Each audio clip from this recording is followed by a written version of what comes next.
Bonjour, ici Griff Richards avec l'Université virtuelle africaine. Aujourd'hui, j'aimerais parler de le développement collaboratif des ressources éducatives libres. C'est à l'honneur de l'occasion de la semaine de l'éducation ouverte. L'Université virtuelle africaine est une organisation intergouvernementale en Afrique. Notre objectif est d'augmenter l'accès à l'éducation postsecondaire de 6% à 12%. La croissance de la population en Afrique est plus rapide que la croissance des universités. Donc, notre but, c'est de promouvoir l'apprentissage en ligne ouverte et à distance. Et en même temps, il faut surmonter les barrières linguistiques et culturelles. Voici une carte de l'Afrique. On voit les pays en bleu qui sont les pays francophones, en orange les pays anglophones et en vert ces trois pays lusophones où on parle portugais.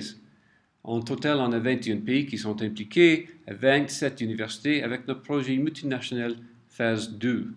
C'est subventionné par la Banque de développement africain. En la première phase de ce projet, on a résulté avec 73 modules des cours pour la formation des professeurs. On avait 73 en anglais, 73 en français, 73 en portugais. En total, on avait 219 modules comme ressources éducatives libres. Ils étaient distribués, imprimés, aussi en DVD. On est mis sur nos repositoires en ligne, Scribe et oer.avu.org. Et aussi, on a quelques vidéos vignettes qui sont disponibles sur YouTube.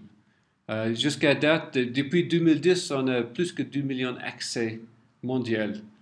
Surtout du pays du Brésil, on a un grand appétit pour nos ressources en portugais. Maintenant, ces mots de commencer à avoir presque 5 ans, il faut les réviser. Donc, dans notre projet multinational phase 2, la Banque africaine nous a donné assez d'argent pour réviser les 219 modules. Le seul problème, c'est qu'on a d'autres choses à faire. On a des nouveaux modules aussi. On a 10 en sciences d'éducation, on a 54 en informatique, 12 pour la formation professionnelle et 4 pour la promotion de la paix. En total, 3 fois, ça nous donne 459 modules à réviser ou à créer. C'est beaucoup. Et le problème, c'est dans l'avenir, si on a peut-être une troisième phase de notre projet, il faut réviser les 459 en plus que faire 200 ou 300 nouveaux modules. C'est énorme. Le problème n'est plus le développement des REL, le problème maintenant, c'est leur entretien. Nous, notre philosophie, c'est la mise en jour des REL est mieux faite par les utilisateurs qui profitent des REL.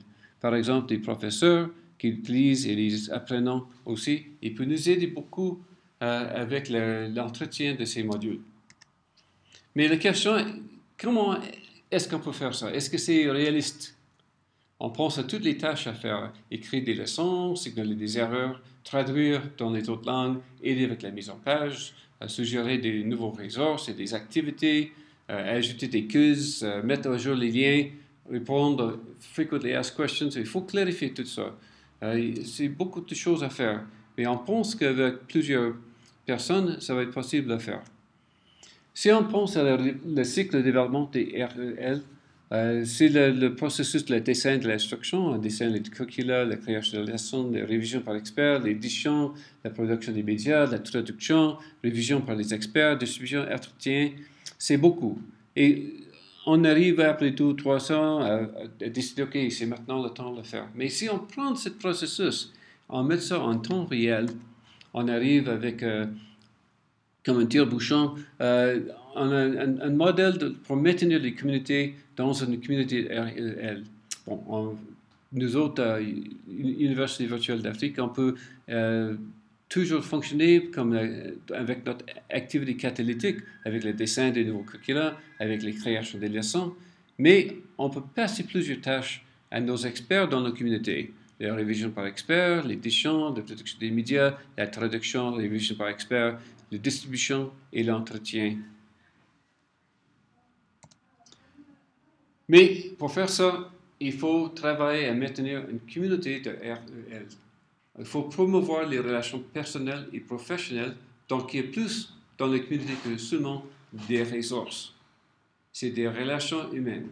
C'est un sens de responsabilité pour la communauté. Pour ça, il faut aussi augmenter la capacité d'elle dans les universités.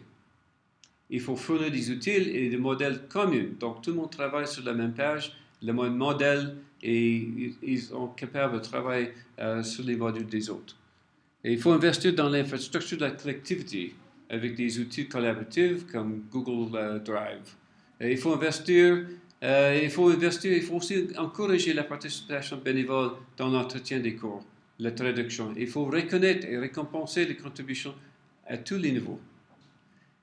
Enfin, UVA, il faut qu'on aide dans la recherche des fonds et des opportunités pour l'avenir. Mais l'avenir en Afrique, c'est pas toujours simple. Il y a des régions où l'accès au TIC et la connectivité sont toujours un rêve. Les services pédagogiques, administratifs et technologiques ont également besoin d'attention. Ce n'est pas juste la création des contenus. Enfin, c'est reconnaître la diversité des apprenants. Quand on augmente le nombre d'apprenants de 6% à 12%, il faut reconnaître que ça veut dire qu'il y a plus de femmes qui sont engagées, il y a plus de monde qui ne sont pas sur l'élite des 5% qui s'engagent maintenant. Et aussi, il faut sensibiliser la communauté professionnelle sur les avantages des REL parce que c'est un nouveau concept. Et il faut cultiver notre jardin. Merci infiniment et bonjour.